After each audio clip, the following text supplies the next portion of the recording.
The galaxy had long since settled into its rhythm, a vast ocean of stars ruled by civilizations so ancient that their histories were measured in the crumbling of worlds. To them, war was a game of fleets and treaties, of borders pushed and pulled by political tides older than humanity itself. The Cathari Alliance, insectoid strategists with fleets like living swarms, controlled the rich inner bands. The Vrone hierarchy, towering reptilian monarchies, dominated the rimward trade lanes. And between them, the silent Concord, machine minds and crystalline forms, held the diplomatic heart of the spiral. It was a delicate balance, reinforced by centuries of calculated power. Into this tapestry, humanity barely registered as a thread. Their ships were small, their colonies scattered, their presence tolerated more than acknowledged. In the records of the Concord, they were listed as developing, a polite word for irrelevant. Humans had no war fleet to parade at peace summits, no great capital to draw diplomats in awe. Their ships were built for hauling or not projecting power. Their colonies were quiet, pragmatic affairs carved into worlds that others would not bother claim. Airless moons, frozen spheres orbiting dead stars, planets soaked in radiation. Where the Cathari saw only hostile wastelands, humans saw opportunity.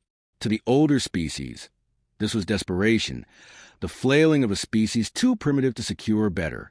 But the humans didn't seem to mind the opinion of others. They simply kept moving outward, seeding life in places where no one else would bother to breathe. It puzzled alien observers. On paper, humanity's reach was expanding faster than their technology should allow, yet they lacked the signature markers of an ascendant power.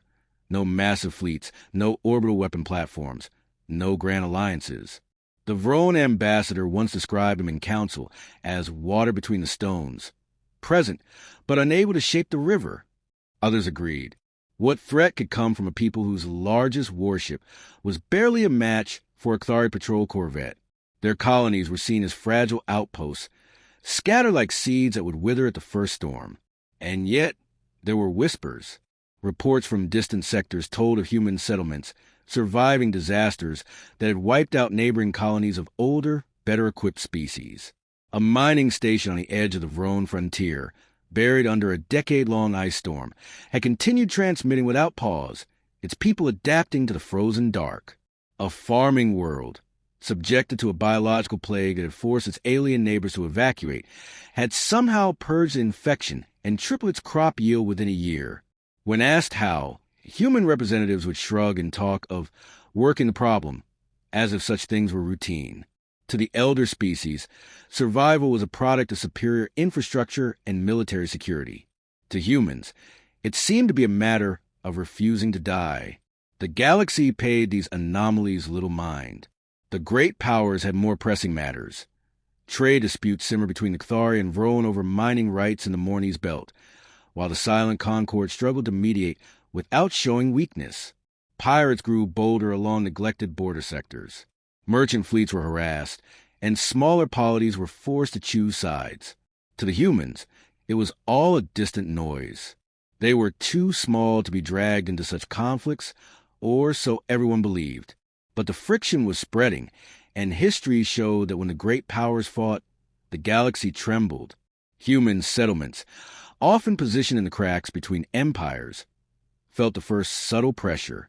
Trade routes became unreliable. Supplies that once came from alien markets were suddenly delayed or priced beyond reach. Communication relays went silent without warning. But there was no panic. On worlds orbiting dying suns and moons rich in poisonous minerals, life had always been uncertain. Instead of waiting for help that might never come, humans began to act. Fuel depots were quietly expanded.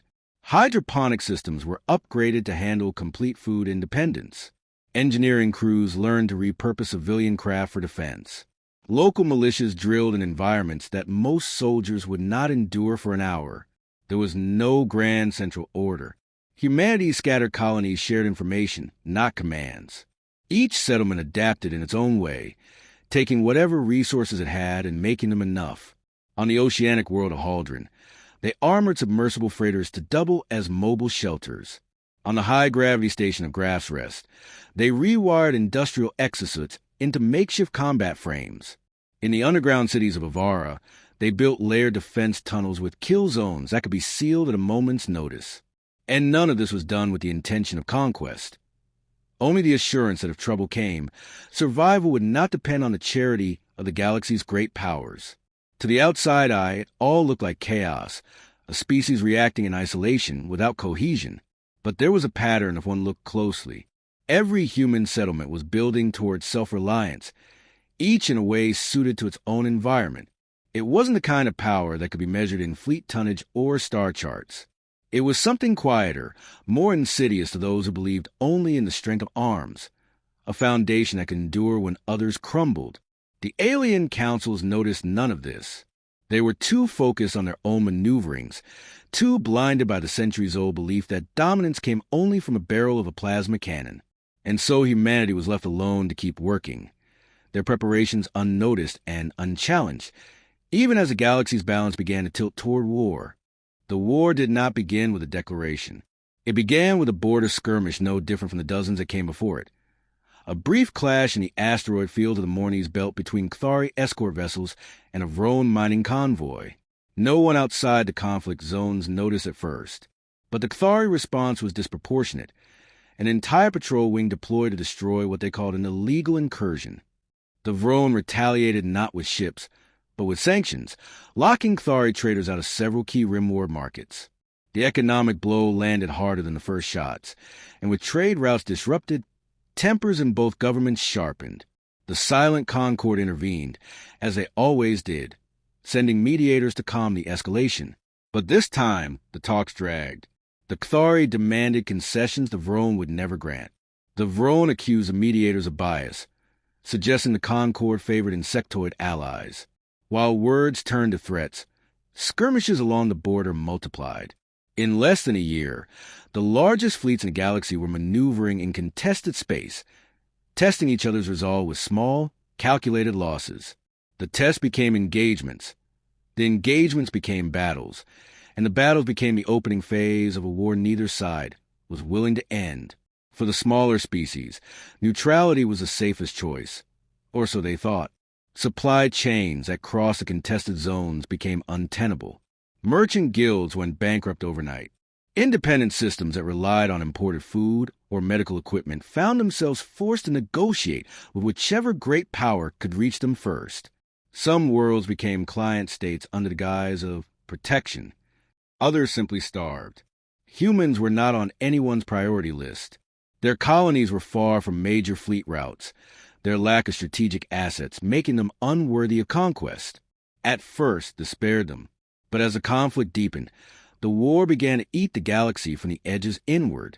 Supply depots were raided, communication satellites destroyed by stray engagements, and piracy surged in the vacuum of authority. It was in this chaos that humans began to disappear from the galactic stage. Alien intelligence services noticed the absence. Star charts that once marked human settlements began to show empty coordinates. Trade beacons went silent. Patrols sent to investigate found nothing but stripped-out facilities or redirected comm buoys transmitting false data.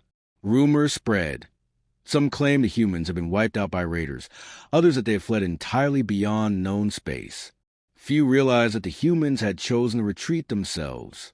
They abandoned positions that were too exposed, relocating populations to deeper, harsher regions where few dare to follow. Habitats were built inside hollowed asteroids or beneath the frozen crusts of rogue planets. Orbital platforms were converted into refineries and shielded by sensor-scrambling fields.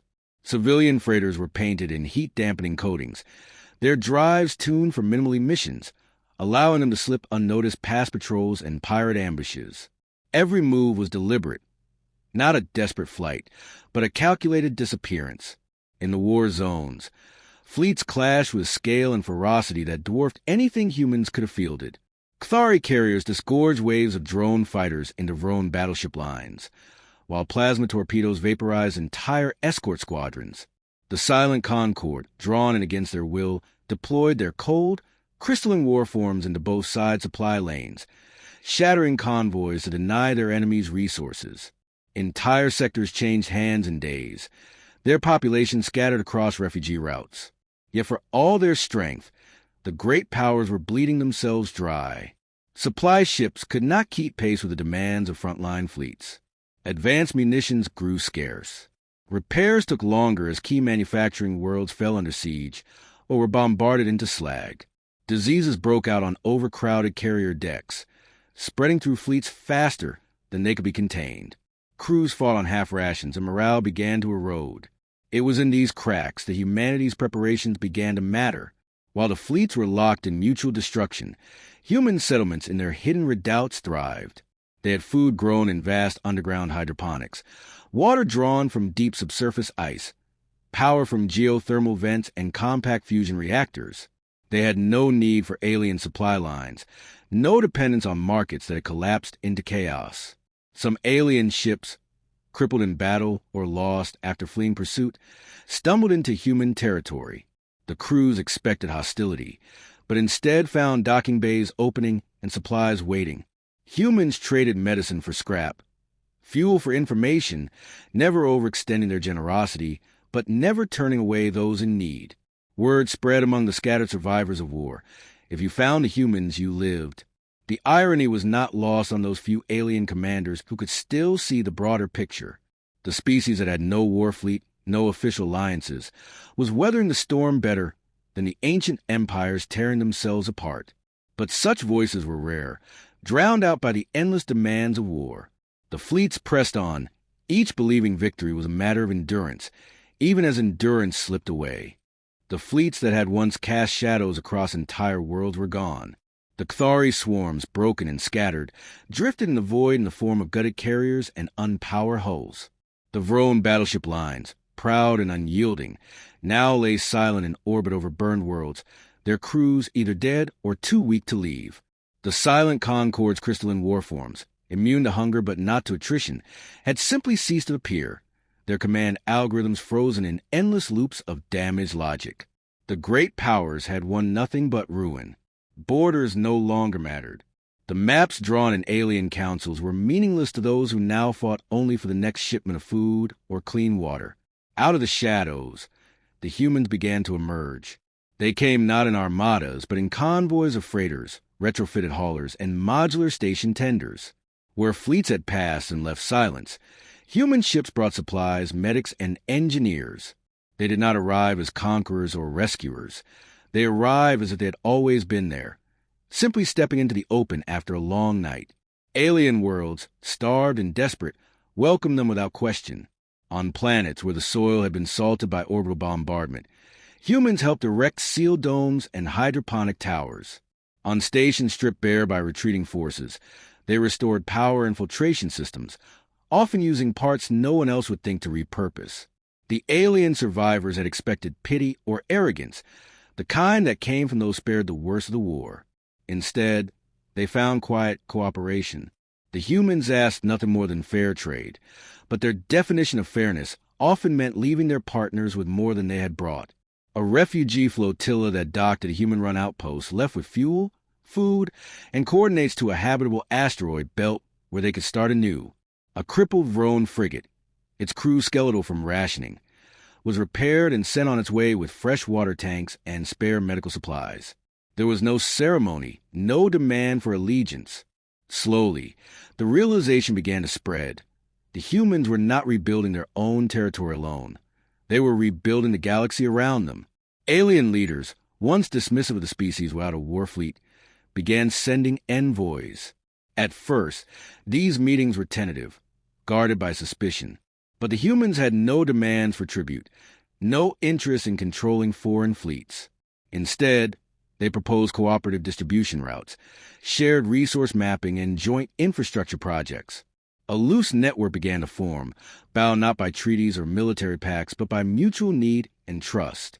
Those who had studied the war in its early days saw the pattern too late. While the great powers had poured their strength into fleets designed to destroy, the humans had invested in systems designed to endure. When the fleets failed, nothing was left to sustain their people. Humanity had survived because their strength was never in the ships they did not build, but in the shelters, farms, and machines they did. A Chthari tactician, speaking before a council of his fractured people, put it simply, "They never fought our war. That is why they are still here. In the years that followed, trade routes began to reappear, but they no longer radiated from the old capitals. They converged on human space, drawn to the stability and safety it offered. Human freighters became the lifeline of sectors still recovering, their convoys a familiar sight, even in regions once hostile to them. The galaxy's new economy was not dictated by the barrel of the plasma cannon, but by the ability to keep a population alive through the worst. That ability now belonged, undeniably, to humanity. When alien historians look back, they tried to explain the shift in power. Some argued it was luck, that humanity's position on the galactic periphery had spared them. Others saw it as cunning, a deliberate withdrawal at the right moment. But those who lived through it knew better. It had been a matter of will. The humans had chosen not to depend on anyone else for their survival. They had chosen to help even when they could have hoarded. They had chosen to endure, and in doing so, had become the quiet center around which the shattered galaxy could rebuild. There was no formal moment when humanity was declared a leading power. No fleets paraded through capital skies, no grand coronations or proclamations. Instead, one day it simply became true. A refugee captain delivering a shipment to a human-run depot found himself in line behind Thari merchants, drone traders, and Concord engineers, all waiting for their turn to deal with the humans. No one questioned it.